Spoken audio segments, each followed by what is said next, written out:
In fact, there have been a strange race of aliens which have been seen in Africa, even by white people, which I think are actually Chitauri.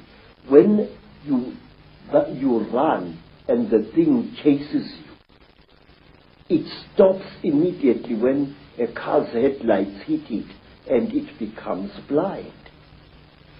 Another thing,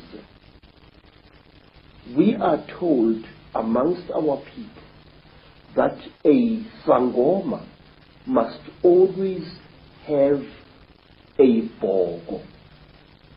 This is a sharpened wooden stick which he or she must carry at night.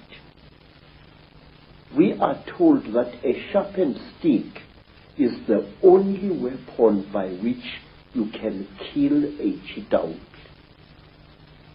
Of course, again and again as you speak, what comes to mind is the story of Dracula, Count Dracula, the stake in the heart, the blood drinking, which is precisely what this Chitauri and their crossbreeds seem to be into. But it is not just any wood that you must use against a Chitauri. We believe that Rhodesian teak, a wood which has got a strange bitter taste, is the one type of wood that is poisonous to the Chitauri. And down there you see a long stick that I am carving in preparation for the year 2000. I might not be alive to see the year 2012. But this sticks, which I've been working upon for the last 5 years, is going to be the one stick which my successor will carry, and it will end in a sharp point. This wood, Rhodesian teak, is the wood that we say can actually kill a Chitauri. And where the Chitauri are found, you find Rhodesian teak or any other teak trees either being felled in large quantities or being pushed over by elephants. May I point out to you, sir, that many of the trees that are being destroyed in the Amazon jungle and in the Southeastern Asian jungles, as well as in the African jungles, are teak, the one wood that the Chitauri fear. And while on the subject of wood, the only mask that can protect you against the Chitauri is a mask made of teak. And in some of the flea markets around Johannesburg, I'm seeing more and more masks carved in Mozambique and in Zimbabwe, representing a Chitauri. The eyes are huge, round, with slits through which a person can see, and the lips are non-existent, and so is the nose. I've seen hundreds of such masks being sold by curio sellers in the streets. One of the other things that comes up in terms of the way they look is the domed head. Now, I was in Egypt recently and saw depictions of Nefertiti and the Akhenaten family, and they had big domed heads. Is this a connection? Yes. Yes, sir. You see, we human beings tend to imitate those creatures that we call gods. It's going on even now. When African women saw white people, they named them Abelu, which literally means the gods. And today, in America and in Africa, black women and some black men are going out of their way to give themselves hair which is European and not African in character. Now this thing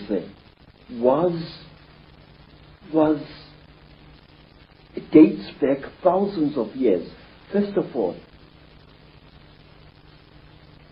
the one race of the Chitauri, the ones that are called Nomo or Nomo by the Dogoni people, are depicted as having beard-like growths of the same type that look like the beards of Egyptian pharaohs.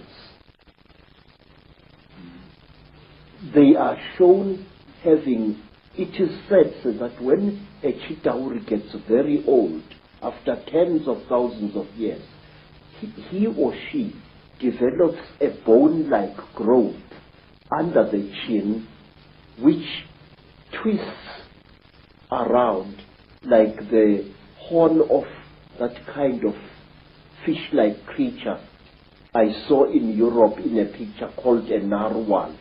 And this thing curls up this way. Now, Egyptian pharaohs used to wear beards like that. And some African kings wore beards like that, real beards or even false beards made out of ivory or out of the tusk of a warthog. And there was a time definitely in history when African kings as well as Egyptian pharaohs went out of their way to imitate the appearance of the Chitauri.